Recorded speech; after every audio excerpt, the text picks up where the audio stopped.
Pawan, thank you guys. Audible अभी हाँ Audible. तो हाँ, please continue. Good afternoon everyone. अभी हमने अपना पहला पार्ट वेबिनार का फिनिश कर लिया है। एक्चुअली टाइम ज़्यादा हो गया है और क्वेरी ज़्यादा है, तो मैं अपने सारे जो हमारे स्पीकर्स हैं उनसे रिक्वेस्ट करूँगा कि काफ़ी सारे क्वेश्चन एक्चुअली ऑलरेडी कहीं ना कहीं कवर हो चुके हैं, तो थोड़ा आंसर आप ब्रीफ रखिए जिससे कि हम टाइमली इसको फिनिश कर सकें। तो काफ़ी सारे क्वेश्चन आए हैं, तो वन बाय वन मैं क्वेश्चन लूँगा और रेलेवेंट फील्ड्स के अकॉर्डिंग मैं अपने स्पीकर से पूछूंगा। तो पहला क्वेश्चन मैं ले रहा हूँ, मुकुल जटारिया ने पूछा है, और एक क्वेश्चन आकांक्षा का भी आया था, आकांक्षा। तो इन दोनों का क्वेश्चन है कि इलेक्ट्रॉनिक्स स्टूडेंट जो है अपने कोर सेक्टर में जॉब के लिए कैसे अप्रोच कर सकते हैं, और मतलब क्या क्या ऑफ कैंपस इंटर्नशिप या जॉब की अपॉर्चुनिटीज होती हैं जिसको हम मतलब देख सकते हैं। जैसे कि आज का मतलब हमारे केएनआईटी में कोर कंपनीज काफ़ी कम विजिट करती हैं, ये मैकेनिकल वगैरह में भी ऐसा देखा गया है। तो इलेक्ट्रॉनिक्स के जो स्टूडेंट्स हैं वो कैसे ऑफ कैंपस या ऑन कैंपस थोड़ा ट्राई कर सकते हैं। मोहिनी मैम, आपसे क्वेश्चन पूछना चाहूँगा। अच्छा, मैं जैसे अपने फील्ड के बारे में थोड़ा बताना चाहूंगी कि हमारे टाइम में हम मेरठ टेक के लिए काफी वेट करते थे। वी वर वेरी एक्साइटेड कि ये कोर कंपनी एक आती है। पर ठीक है, अगर इफ इट डजन चेंज के हाँ ऐसा कुछ नहीं है, तो there are many other companies which you can go for. जैसे आईटी के लिए टीसीएस हो गई, जहाँ पे ट्रेनिंग बहुत अच्छी होती है। You should start with a company जहाँ पे आप अच्छे से ट्रेन हो। तो फॉर कोर के लिए अगर आप इस फील्ड में नेटवर्क से रिलेटेड या इस फील्ड में काम करना चाहते हो, I would suggest go for Aricent. वहाँ पे ट्रेनिंग काफी अच्छी होती है, आपके बेसिक्स बहुत अच्छे क्लियर होंगे। और जितनी भी हमारे सेक्टर के टेलीकॉम रिलेटेड कंपनीज हैं, वहाँ पे बड़े बड़े पोस्ट पे, बड़ी बड़ी पोजीशंस पे एलिसेंट के बंदे बैठे हुए हैं। तो ये मेरा पर्सनल एक्सपीरियंस है। If you start with Alicent, आपके बेसिक्स बहुत अच्छे रहते हैं। तो आप ऑफ कैंपस ट्राई कर सकते हो, गो फॉर एलिसेंट। एलएनटी और टेक महिंद्रा भी है। अगर आपको मान लो ऐसा पॉसिबल नहीं हुआ कि आप एलिसेंट में नहीं लैंड अप हो पाते हो, तो they are not that good. अच्छा काम नहीं है, but you can still get a start from there and then try to switch to MediaTek or Ericsson for my sector, telecom sector, and this is what I know. Okay, thank you ma'am. तो अगला question मैं ले रहा हूँ research field से। स्वर्णिम श्रीवास्तव ने question प्रवेश किया था, तो ये क्वेश्चन मैं पूछना चाहूँगा डॉक्टर राजन भैया से कि जैसे कि इलेक्ट्रॉनिक्स और इलेक्ट्रिकल ऐसा देखा गया है कि जो फॉरेन यूनिवर्सिटीज़ हैं और इंडिया में भी जो रिसर्च इंस्टीट्यूशंस हैं उसमें इलेक्ट्रॉनिक्स डिपार्टमेंट इलेक्ट्रिकल के साथ ही मर्ज रहता है नॉर्मली। तो एक इनका क्वेश्चन है कि what are the various research opportunities for the electrical engineering branches in मतलब various field like in India और abroad. Research opportunity in electrical engineering department. Yeah. Okay. Who asked the question? स्वर्णिम श्रीवास्तव। कौन? स्वर्णिम जो मैंने बताया इलेक्ट्रॉनिक्स, वो काफी जनरल था। That can be also applied in electrical engineering और अदर ब्रांचेस। मैंने जो बताया मतलब ये ऐसा नहीं कि केवल इलेक्ट्रॉनिक्स इंजीनियरिंग के लिए है, क्योंकि वो फेलोशिप केवल इलेक्ट्रॉनिक्स इंजीनियरिंग के लिए नहीं आती है। वो फेलोशिप जो भी आती है वो electronics, electrical, computer science, civil सबके लिए आती है। तो same thing which I have earlier explained that applied on electrical branch also. इसके अलावा और कोई डाउट है तो मैं बताऊं? आई थिंक ये आंसर काफ़ी सेटिस्फैक्टरी होगा। और इसके अलावा जो भी इन जनरल मतलब हम लोग डिस्कस किए थे फर्स्ट पार्ट में, वो मतलब एज ए सभी ब्रांचेज के लिए मेरे हिसाब से वैलिड है। मतलब आपने जो काफ़ी अच्छे से एक्सप्लेन किया था। जी हाँ, थैंक यू। अगला क्वेश्चन मैं सतीश सर से पूछना चाहूँगा कि एक क्वेश्चन आया हुआ है सचिन का कि how to manage GATE while being in college in Sultanpur basically, क्योंकि सुल्तानपुर में ऐसा कोई बहुत अच्छा मतलब कोचिंग नहीं है। और आज स्टूडेंट्स का ये रहता है कि वो कोचिंग के ऊपर ज़्यादा रहता है कि रिलाई रहते हैं, कोचिंग करेंगे तभी गेट क्वालिफाई कर पाएंगे। तो इसके बारे में सर आपका क्या ओपिनियन है कि एनआईटी में अगर वो स्टूडेंट पढ़ रहा है उस टाइम उसके पास ऑफलाइन रिसोर्सेज नहीं है, तो ऑनलाइन रिसोर्सेज की हेल्प से कैसे मैनेज कर सकते हैं? ऑनलाइन में आपको जो सब्जेक्ट टफ लगते हैं तो उनका आप एनपीटीईएल लेक्चर से पढ़ सकते हैं। बाकी आपको अगर ऐसा कुछ मैंडेटरी नहीं कि आप कोचिंग करेंगे तभी गेट निकाल पाएंगे, ऐसा कुछ ज़रूरी नहीं है। आपको अगर लगता है कि कुछ नोट्स मंगा लीजिए, जैसे कुछ नोट्स होते हैं तो वो मंगा लीजिए, तो उसके साथ आप स्टडी कर सकते हैं। और चूँकि मतलब कॉलेज के टाइम पे आपको अपनी खुद की स्टडी भी करनी है सब्जेक्ट की, तो उसके लिए भी आपको टाइम देना है, तो आपको दोनों में टाइम बैलेंस बना के रखना पड़ेगा। और जब एग्ज़ाम आता है उस टाइम आपकी तैयारी चूँकि छूट जाती है ना, तो उसके लिए फिर आप पहले से प्रैक्टिस करके रखिए, और जब आपका एग्ज़ाम हो उससे 20 दिन पहले से प्रैक्टिस करके रखिए। Thank you. नेक्स्ट क्वेश्चन मैं ले रहा हूँ, अभी विशु सर का क्वेश्चन आया है, उनके किसी जूनियर ने पूछा है। तो ये क्वेश्चन मैं शिवम सर से पूछना चाहूँगा कि ऐसा मतलब अभी ऑब्जर्व किया गया है कि इलेक्ट्रॉनिक सेक्टर में जो पीएसयू या गवर्नमेंट जॉब्स हैं वो थोड़ी कम हो रही हैं। तो in present scenario ESC student prefer to go for master degree to get good opportunity in core companies, ऐसा ऑब्जर्व किया, क्योंकि बीटेक के बाद डायरेक्ट अच्छी अपॉर्चुनिटी उन्हें नहीं मिल पाती, तो दे गो फॉर एमटेक, 2 साल करते हैं, उसके बाद कुछ अच्छी आईआईटीज में प्लेसमेंट होता है उनका। तो what is the future scope in government और पीएसयू जॉब? अगर थोड़ा आपका एक्सपीरियंस इस बारे में हो। मैं देखो तुमको जो एक्सपीरियंस शेयर करूँगा, ये जैसे रिसर्च इंस्टीट्यूट्स हैं, यहाँ पे every year you will have around same number of vacancies for electronics and other branches. So in research institutes, it's not declining, it's rising even, I would say. And in PSUs, yes, if you want to what I will say ki there comes a mandate thing, ki mandate of what is the mandate of PSU and what is the mandate of a research institute.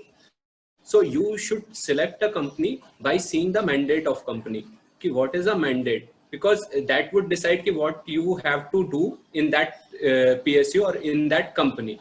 So I would say ki you if your mandate is to go into the core electronics or things, then you masters is definitely a better choice. If you have a masters, then you definitely have a good grip on certain area where you want to work upon. So masters, I would say ki masters is a very I think for a core job or a core electronics job, masters would definitely help you. And you must see the mandate of your company before joining, and what company you are targeting, because that would define your where in which area you have to work. Yes. तो अगर हम sum up करना चाहें तो BTech के बाद भी opportunities हैं, आप उस पर ट्राई करिए। अदरवाइज आपको अगर कोर सेक्टर में जाना है तो आप एमटेक कर सकते हो, that is a plus. Yes, right. Like in BRC also, when we join the BRC, there is a 2 years course for MTech. Like when you join the BRC, there is a 1 year of training. In 1 year of training, and after completion of training, you have given an opportunity to do the MTech. Means your first year of training will be counted as a first year of MTech, and after that you have to do the project. So you can complete your MTech to enhance your knowledge in a certain field what you want to do. Thank you. Next question हम लेते हैं कि next question Mohini ma'am से मैं पूछना चाहूँगा। उदय ने question पूछा था कि अगर हम प्राइवेट कंपनीज या एमएनसीज की जॉब मतलब जॉब को देखते हैं तो उनका जो इंटरव्यू प्रोसेस होता है उसके लिए क्या रिक्वायर्ड स्किल्स होनी चाहिए apart from your core knowledge about communication and all the subjects, जिससे कि हम इंटरव्यू को क्रैक कर सकें एमएनसी जॉब के लिए? एमएनसी के लिए तो डिपेंड्स आप किस टाइप के एमएनसी के लिए टारगेट कर रहे हो। अगर आप कोर एमएनसी के लिए टारगेट कर रहे हो तो कुछ उसके बारे में आपको पता होना चाहिए। जैसे फॉर मीडियाटेक, एरिसेंट, आप इन कोर में टारगेट कर रहे हो तो आपका वायरलेस, किस टाइप के सब्जेक्ट्स आपके अच्छे होने चाहिए। कम्युनिकेशन थोड़ा सा देखते हैं कि हाँ कम्युनिकेशन इज गुड, तो you can work upon if needed. और थोड़ा बहुत आप कोडिंग का देख सकते हो। बाकी तो आपके एप्टीट्यूड, रिटन में एप्टीट्यूड तो सब जगह ही आता है। तो if you are asking for interview only, I think यही दो चीजें काम करती हैं। बाकी जैसे for media tech, if they are more looking for kind of testing scenarios, you have to be creative and तो वो उस तरीके का रहता है। तो यही है, वायरलेस हो गया, आपके कम्युनिकेशन हो गए। तो मैम Depends on मोरलेस मतलब practical आपके approach। मोरलेस आपका कम्युनिकेशन स्किल्स, एप्टीट्यूड और लॉजिकल थिंकिंग, ये ज्यादातर। हाँ, और आप जो कंपनी टारगेट कर रहे हो उसका बैकग्राउंड थोड़ा देखो, वहाँ का वर्क कल्चर देखो। अगर वहाँ कोई NIT के सीनियर मिल जाते हैं तो बेस्ट है, नहीं तो you can try look for कि किस टाइप का काम है, तो आप उसके हिसाब से आप अपने सब्जेक्ट्स प्रिपेयर कर सकते हो। Okay, thank you ma'am.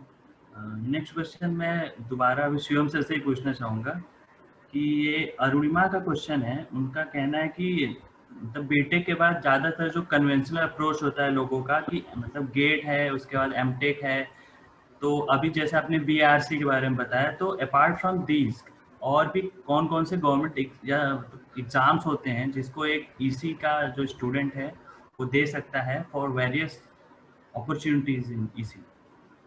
I think अभी इसरो का सेपरेट एग्जाम होता है and DRDO I think has mixed with GATE now. GATEs, yes. हाँ, DRDO is with GATE and PSUs and mostly PSUs like AAI is doing its separate exam, and apart from that I think most of the PSUs are taking through GATE only right now. Means for PSU, for job in a government sector, the GATE is a important thing for an engineer. Yes sir, तो gate अगर आपका मतलब किसी का गड़बड़ हो गया तो फिर BRC है ISRO या है, फिर but इसरो yes, है। you have a chance next year also. Means you can prepare. Like I said ना कि you will never have a failure. Means पूरी जिंदगी की फेलियर नहीं है, उस टाइम पे, उस मोमेंट के, उस टाइम पे आपसे नहीं हुआ है, बट नेक्स्ट टाइम पे पॉसिबल है कि चीजें होंगी, चीजें वर्कआउट होंगी. So you go ahead for these things. I would like to add one more thing. Apart from service examination, that is also a very good option. Yes sir. तो अभी एक क्वेश्चन और है मोहिनी मैम, आपसे पूछना चाहूँगा। क्षितिज का क्वेश्चन है कि उसमें अगर आप EC के स्टूडेंट हो और आपने कोडिंग कभी नहीं पढ़ा है, तो उसके बाद आपका जो TCS का इंटरव्यू एक्सपीरियंस था मतलब होगा, वो कैसा होगा, और मीडिया टेक में जो आपका इंटरव्यू हुआ वो कैसा था? दोनों का एक्सपीरियंस आप शेयर कर सकते हैं तो थोड़ा बेटर रहेगा। मेरा TCS का इंटरव्यू जो हुआ था, मैं बहुत ज्यादा कोडिंग में, आई वाज एक सब्जेक्ट था शायद हमारा सेकंड या थर्ड ईयर में कोडिंग रिलेटेड। उसके बाद फिर मैंने ज्यादा कोडिंग कभी पढ़ी नहीं है। TCS आने वाली थी तब थोड़ा सा पढ़ा था, and I was fortunate enough that my sister was doing MCA, तो वो मुझे एक दिन पढ़ा देती थी और मेरा काम हो जाता था। I don't know, she is a very good teacher. तो मैंने एग्जाम के पहले भी I went to Lucknow from college, और दीदी ने मुझे 2 दिन पढ़ाया था और मेरा एग्जाम पास हो गया। वो कॉलेज में ऐसे ही होता था, I think everybody can relate. But yes, for coding आपको चलो ठीक है, सिंटैक्स नहीं आते हैं, ये सब चीजें नहीं आती हैं, बट लॉजिक तो आना चाहिए। फॉर लॉजिक आई थिंक आपको थोड़ा सा 1 महीना एकदम, अगर आपको थोड़ा भी कुछ नहीं समझ में आता है, there so many videos, sorting है, कुछ है, तो ये सारे लॉजिक आप समझ लो। तो जो मेरा TCS का इंटरव्यू हुआ था, उन्होंने बेसिकली मुझसे लॉजिक पूछा था। एग्जैक्ट सिंटेक्स अगर आप गलत भी कर देते हो, लिखते हो अगर छोटा सा कुछ पार्ट अगर वो बोलते हैं, तो they don't mind that, they are just looking for कि आपके अप्रोच क्या है। तो फॉर TCS उन्हें भी पता है कि अगर सिविल के बंदे को भी हायर करते हैं, ऐसा नहीं है, तो इलेक्ट्रॉनिक्स को तो हायर करते ही करते हैं। तो आप लॉजिक्स वगैरह अपनी इन सब चीजों की, you can take help from your friends who are in CS कि हाँ मुझे थोड़ा मोटा मोटा लॉजिक बता दो कि अप्रोचेस क्या होती हैं, that would work. Thank you. I want to add something to Moini ma'am's point. Like Moini ma'am said na, कि during the interview, the thing which is important is your ability to learn things. It's not कि you have to know everything what the interviewer has asked you. You should show him the capability that you can learn, and you can your approach. What's your approach to solve that problem? If you are not able to answer all of the question, then it doesn't mean कि it doesn't hamper any of your chance. Like if you show them the approach कि I have this approach to solve this problem, or you show them your capability that you can learn, means learning capability is the thing that is key important for your interview, I think. Yes. Thank you sir. Next question, ये मेरा personal query भी है, बहुत लोग के अंदर भी होगा, कि ये शिवम सर से मैं पूछना चाहूँगा।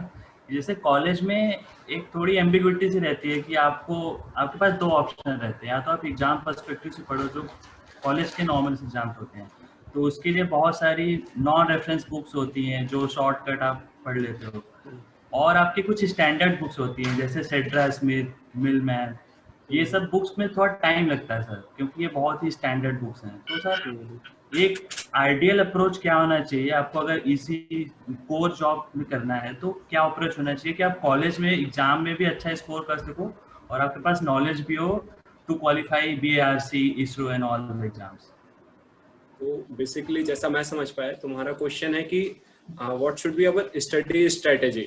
सो मीन्स लाइक ऑप्टिमाइजेशन पॉइंट कि आप अपने सेमेस्टर्स में भी अच्छा कर सको एंड देन आगे भी अच्छा कर सको। तो मुझको जो मतलब मुझे अप्रोच जो लगती थी वो ये थी कि जैसे अभी हमारा कॉलेज ऑटोनॉमस है, सो ऑटोनॉमस कॉलेज में आई डोंट फील कि हमको अभी एग्जाम देने में उतना डिफिकल्टी होती है कि लाइक जैसे इंजीनियरिंग में तो कुछ ने कूलनेस का स्टैंडर्ड बना रखा है, एक रात पहली रात पढ़े और पास हुआ है। That thing that can work, or that can work in your semester exams. Yes, definitely. So I would take advantage of that thing. Means what I was doing ki from the start of the semester I usually go for the reference books ki whatever our syllabus is, so I read it from the reference book. And when you approaches towards the semester exams, before the since you have already read the reference books, so you have an idea of what the things are going on. So for your semester exams, you can start your preparation just before, I think 1 month is enough. If you have studies better the reference books, so starting के time पे आप reference books को refer कर सकते हो, but हाँ अगर केवल reference book पढ़ के आप semesters में उतना अच्छा नहीं कर पाओगे, that I am sure.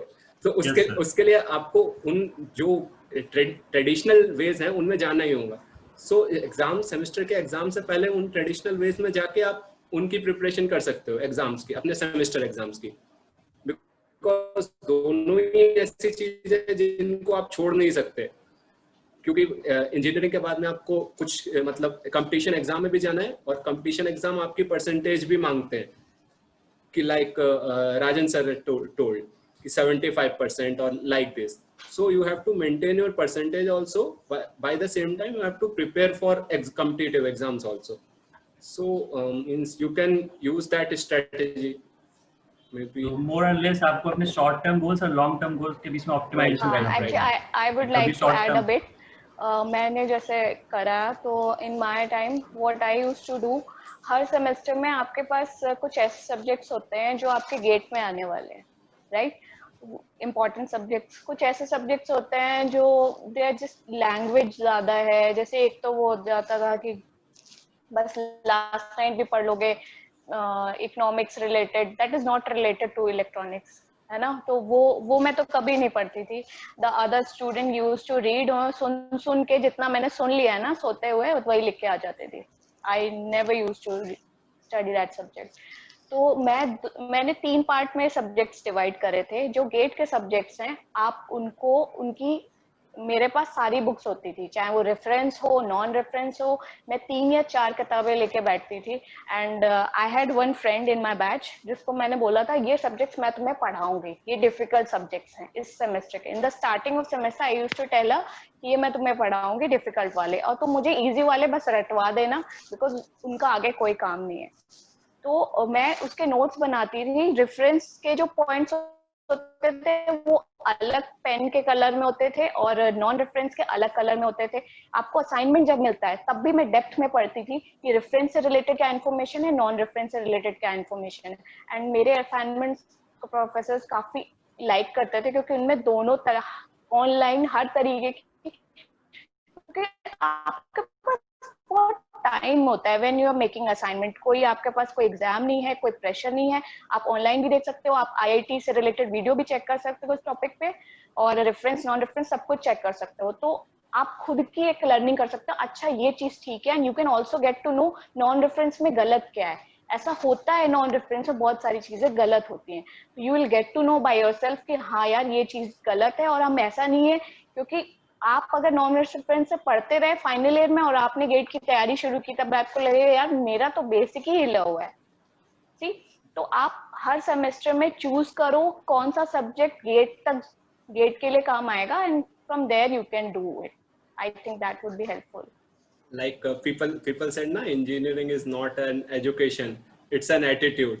So वो सेमेस्टर एग्जाम में वो टीम वर्क का एटीट्यूड आपके अंदर आएगा कि किसी ने एक चैप्टर पढ़ा, किसी ने दूसरा चैप्टर पढ़ा। सो सेमेस्टर वाइज में आई थिंक वो जो एटीट्यूड डेवलपमेंट होगा और टाइम मैनेजमेंट होगा वो आपका आगे भी हेल्पफुल रहेंगी चीजें।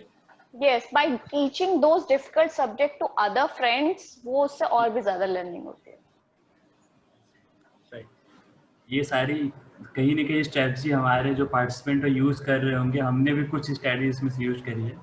That was quite helpful. तो नेक्स्ट क्वेश्चन मैं राजन से पूछना चाहूँगा कि एक क्वेश्चन जो था वो फर्स्ट पार्ट का एक्चुअली मिस हो गया था। तो अभी सर आपका जो करंट रिसर्च फील्ड है वो क्या है, और उसके लिए मतलब अगर उस फील्ड में जाना है तो कौन सा सब्जेक्ट्स अपार्ट फ्रॉम कन्वेंशनल जो हमारे कोर हैं और क्या क्या चाहिए होता है, जैसे कि आजकल रिसर्च में मैट लैब वगैरह, आर्टिफिशियल इंटेलिजेंस, मशीन लर्निंग, ये सब चीज़ें आ रही हैं, तो इसके बारे में थोड़ा सा बता दीजिए।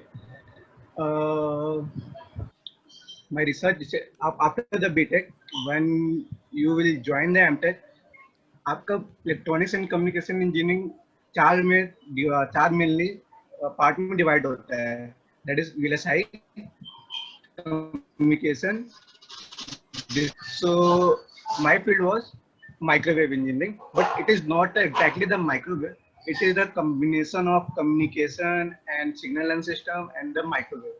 Okay, so my area of research is microwave engineering, and what basically I did during my PhD that I formulated the new method to transfer the information from one point to another point inside a semiconductor chip. Basically, what is happening right now is that there is you can feel in your mobile also कि when you talk, जब अपने mobile पे आप talk करते हो या charge पे लगाते हो तो आपका मोबाइल बहुत ज्यादा हीट हो जाती है। ठीक है, this is due to the electron motion inside a semiconductor chip. Okay, because आप कोई भी कमांड देते हो, मोबाइल को टच करते हो, तो बेसिकली क्या करता है वो एक ट्रांजिस्टर से दूसरे ट्रांजिस्टर को एक इंफॉर्मेशन ट्रांसमिट करता है कि ये यूजर ने कमांड दिया, we have to perform this in the semiconductor chip.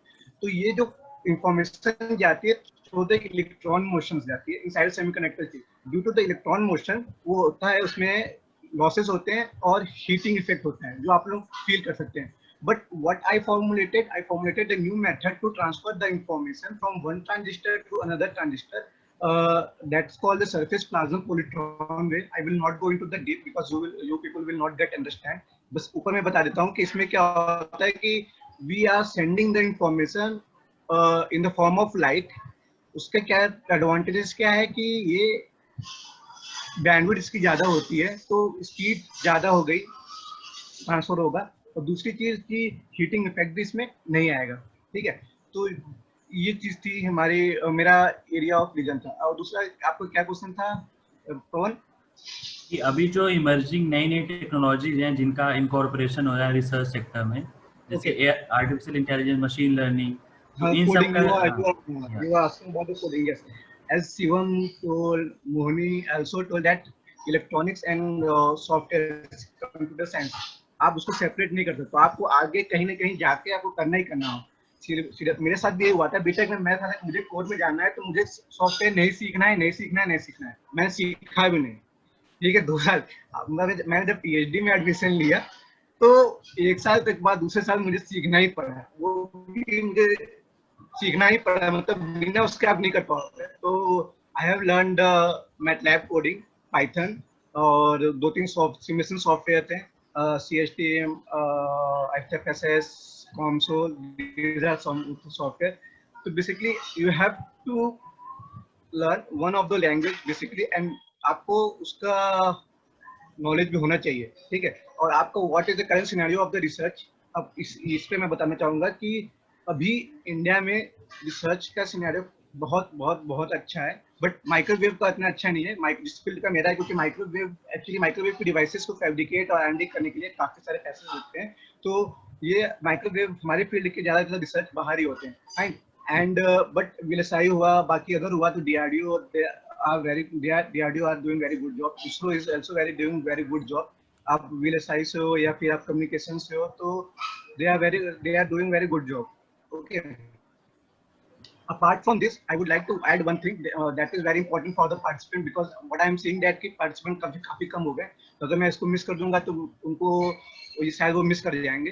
तो पार्टिसिपेंट के लिए ये मेरा एक सजेशन था कि अगर आपका गेट स्कोर आफ्टर बीटेक अच्छा नहीं आ रहा है, ठीक है, आप, लेकिन बहुत सारे पार्टिसिपेंट ऐसे होते हैं कि उनके पास फाइनेंशियली प्रॉब्लम बहुत होती है कि वो तैयारी नहीं कर सकते हैं, he has to join somewhere after the BTech, उनको कहीं ना कहीं ज्वाइन करना ही करना है, बट दे वांट, उनको लेकिन कोर ज्वाइन करना है और उनको प्राइवेट में नहीं जाना है। In that case what I can suggest them sir, आप हमेशा किसी न किसी IITs में आप सर्च करिएगा, उनको वहाँ पे JRF का हमेशा पोस्ट आती रहती है किसी न किसी प्रोजेक्ट का, जैसे IIT BHU में भी JRF की पोस्ट आती है, हर IITs में कहीं ना कहीं JRF की पोस्ट आती है, इवन DRDO, ISRO, बार्क में भी होगा, शिवम बताएगा आपको कि बहुत सारे साइंटिस्ट होते हैं जिनके पास प्रोजेक्ट होता है, वो JRF और SRF की पोजीशन निकालते रहते हैं।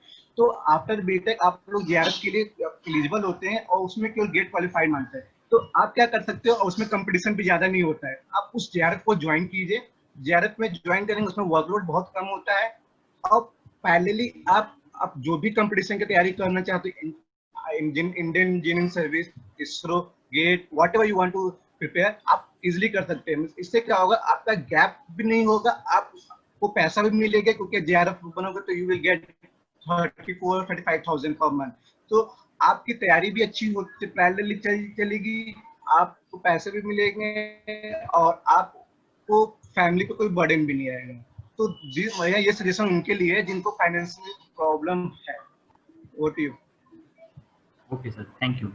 सो व्हाट वी आर गेटिंग है कि आप अगर आपको रिसर्च में जाना है तो अपने कोर सब्जेक्ट के साथ ही साथ कुछ एडिशनल आपके पास अगर कंप्यूटर साइंस और कोडिंग के बारे में नॉलेज होगा तो वो आपको आगे जाके हेल्प करेगा, क्योंकि बिना कंप्यूटर साइंस या कोडिंग के आप रिसर्च या किसी भी जॉब में उतना आप अच्छा नहीं कर सकते हो। Okay, thank you. तो इसके साथ ही हमारा जो क्वेश्चन आंसर का राउंड है वो फिनिश होता है और मैं अभी आयुष को हैंड ओवर कर रहा हूँ। Over to Ayush. मैं ऑडिबल हूँ पवन? हाँ, तो सबसे पहले तो मैं अपने सारे स्पीकर्स जो हैं उनका जो है धन्यवाद करना चाहता हूँ, ग्रेटिट्यूड एक्सप्रेस करना चाहता हूँ कि उन्होंने अपने शेड्यूल से टाइम निकाला और अपना वैल्यूएबल एक्सपीरियंस हमारे साथ शेयर किया। तो सभी का मतलब बहुत बहुत धन्यवाद जितने भी स्पीकर्स हैं।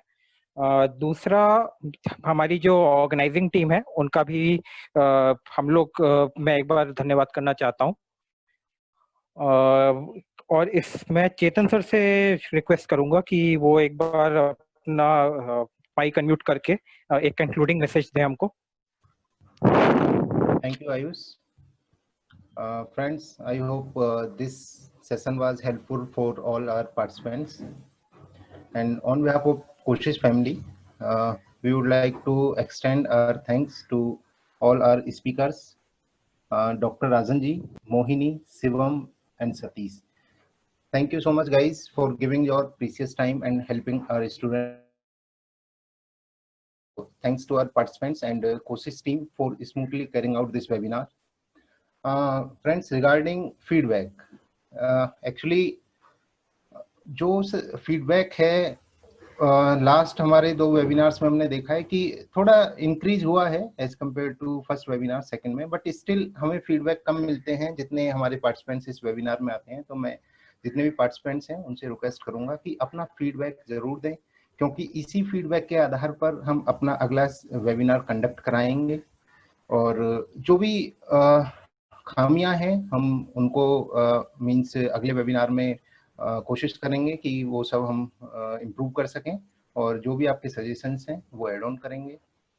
और फ्रेंड्स, जो भी हमारा नेक्स्ट वेबिनार होगा उसकी डिटेल्स हमारे जितने भी सोशल मीडिया हैंडल्स हैं उस पर जल्दी ही अवेलेबल करा दी जाएगी हमारी टीम द्वारा। तो हमारे जितने भी सोशल मीडिया हैंडल्स हैं, कोशिश for India on Facebook, koshish4india@gmail.com और हमारी वेबसाइट koshish4india.org, इनको फॉलो करें, इनको टाइम टू टाइम आप देखते रहें।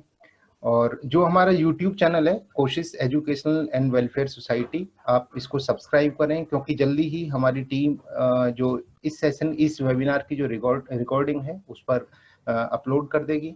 तो दोस्तों, आज के इस वेबिनार को हम एक सुविचार के साथ में समाप्त करना चाहेंगे। Now I would like quote Shri Shri Ravishankar ji, You will never be short of resources when you want to do something good in society। अर्थात जब आप समाज में कुछ अच्छा करना चाहते हैं तो आपके पास संसाधनों की कमी नहीं होगी। दोस्तों, कोशिश इसका एक जीता जागता उदाहरण है, क्योंकि कोशिश की जो शुरुआत हुई थी वो बहुत ही मिनिमम रिसोर्सेज के साथ हुई थी, 3-4 टीचर्स, 4-5 बच्चे, लेकिन आज लगभग 10 साल बाद भी आप देखते हैं कि कोशिश अपने जो भी पथ है, जो एक क्वालिटी एजुकेशन, जो एक ओवरऑल डेवलपमेंट हम करना चाहते हैं, जितने भी बच्चे हैं, जो ये एजुकेशन का फील्ड है, इसमें जो एक हम बदलाव चाहते हैं उसकी तरफ अभी कोशिश अग्रसर है। और हम आशा करते हैं कि आप सभी लोग भी हमारी इस मुहिम के साथ जुड़ेंगे और जो जुड़े हैं वो जुड़े रहेंगे, हमारा साथ देंगे। इसी सुविचार के साथ में वेबिनार 3.0 को हम समाप्त करते हैं। अपना ध्यान रखें, अपने परिवार वालों का ध्यान रखें। जय हिंद। जय Hind. Thank you sir, quite motivational. इसी के साथ सारे पार्टिसिपेंट्स को कुछ क्वेरीज हो सकती हैं आपकी जो एड्रेस नहीं हुई होंगी due to shortage of time, या शायद वो क्वेश्चंस हमारे प्रेजेंट स्पीकर्स के लिए उतने रेलेवेंट नहीं है आंसर करना, but you can write to us at koshish4india@gmail.com। अगर आपने वेबिनार को मिस कर दिया है किसी पार्ट को तो आप दोबारा हमारे यूट्यूब चैनल पे हम जल्दी अपलोड कर देंगे, आप वहां जाके एक्सेस कर सकते हैं। And we hope you found this webinar quite useful and informative, और please do fill up the feedback form, that is quite helpful for us to organise the future webinar. Ayush, I want to say one thing. Please, sir. In BRC, what I observed, कि the senior junior bond, what we have in KNIT, and why I am feeling in the student here, means I am finding कि in KNIT that senior junior bond is our strength, and that it gives us the motivation during a very let's say कि बहुत जब उल्टे सीधे पड़ाव आते हैं उनमें ये सीनियर जूनियर बॉन्ड कॉलेज में भी और इवन कॉलेज के बाद भी हमको बहुत गाइड करता है। तो अपना जो स्ट्रेंथ है कॉलेज का, जो सीनियर जूनियर बॉन्ड है, आई थिंक इसको हमें हमेशा ऐसे ही बनाए रखना चाहिए। और उसी के कारण जैसे सर ने बताया कि अब चेतन सर ने बताया 10 साल की हम कोशिश की सीरीज हो गई है, तो ये without senior junior bond I don't think ये पॉसिबल हो पाता। तो ये अपना केएनआईटी की जो स्ट्रेंथ और पहचान है सीनियर जूनियर बॉन्ड, इसे हमें हमेशा आई थिंक ऐसे ही बनाए रखना चाहिए, जो हमें और कॉलेजेस से बहुत अलग बनाती है। बिल्कुल शिवम, बिल्कुल, थैंक यू।